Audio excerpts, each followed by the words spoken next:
खुद पर भरोसा रखें, कभी भी अपनी शक्तियों पर संदेह नहीं करना चाहिए। रामायण में अंगद ने अपनी क्षमता और प्रतिभा को भी कमजोर समझा था।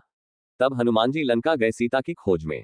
दोस्तों, हनुमान जी को किसने शक्ति का आभास कराया था, ये जानने से पूर्व हमारे चैनल किंग ऑफ स्टोरी को लाइक और सब्सक्राइब, साथ में कमेंट कर बताएं कि जानकारी कैसी लगी। जामवंत ने हनुमान जी को लंका जाने के लिए किया था प्रेरित और बढ़ाया था उनका आत्मविश्वास। श्रीरामचरित मानस में सीता की खोज करते हुए जामवंत, अंगद और हनुमान जी दक्षिण के समुद्र तट तक पहुंच गए थे। यहां से किसी को लंका जाकर सीता के बारे में पता लगाकर वापस आना था।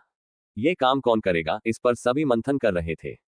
श्रीरामचरित मानस में जामवंत के बारे में लिखा है कि जरठ भयो अब कही रिछेसा, नहीं तन रहा प्रथम बल लेसा, जब ही त्रिविक्रम भय खरारी, तब मैं तरुण रहे बल भारी। सबसे पहले जामवंत ने कहा कि मैं अब बूढ़ा हो गया हूं। वामन अवतार के समय मैं जवान था, लेकिन अब मेरे शरीर में इतनी शक्ति नहीं है कि मैं लंका जा सकूं। इसके बाद अंगद के बारे में लिखा है कि अंगद कही जाऊं मैं पारा, जेय संशय कछु फिर तिबारा।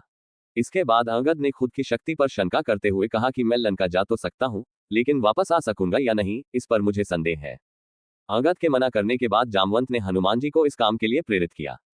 कही रीछपति सुनु हनुमाना, का चुप साधी रहे हु बलवाना, पवन तनय बल पवन समाना, बुद्धि विवेक विज्ञान निधाना। जामवंत ने हनुमान जी से कहा, हे हनुमान, हे बलवान, सुनो, तुम चुप क्यों हो? तुम पवन पुत्र हो, बल में पवन के समान हो, तुम बुद्धि विवेक और विज्ञान की खान हो। कवन सो काज कठिन जग माही, जो नहीं होई तात तुम पाही। राम काज लगी तब अवतारा, सुनते ही भयो पर्वत आकारा। इस संसार में ऐसा कौन सा काम है जो हे तात तुम नहीं कर सकते हो? रामकाज के लिए ही तुम्हारा अवतार हुआ है। ये बात सुनते ही हनुमान पर्वत के आकार के हो गए। जामवंत ने हनुमान जी को समझाया कि सिर्फ सीता का पता लगाकर लौट आना। हनुमान जी आत्मविश्वास से भरकर बोले कि अभी एक ही छलांग में समुद्र लांघकर लंका उजाड़ देता हूं और रावण सहित सारे राक्षसों को मारकर सीता को ले आता हूं। तब जामवंत ने कहा कि नहीं, आप ऐसा कुछ न करें। आप सिर्फ सीता माता का पता लगाकर लौट आइए, हमारा यही काम है। फिर प्रभु राम खुद रावण का संहार करेंगे। इसके बाद हनुमान जी समुद्र लांघने के लिए निकल गए।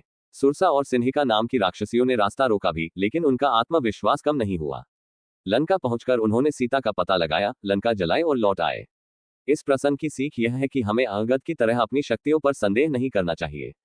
खुद पर भरोसा रखें कि हम मुश्किल से मुश्किल काम भी कर सकते हैं।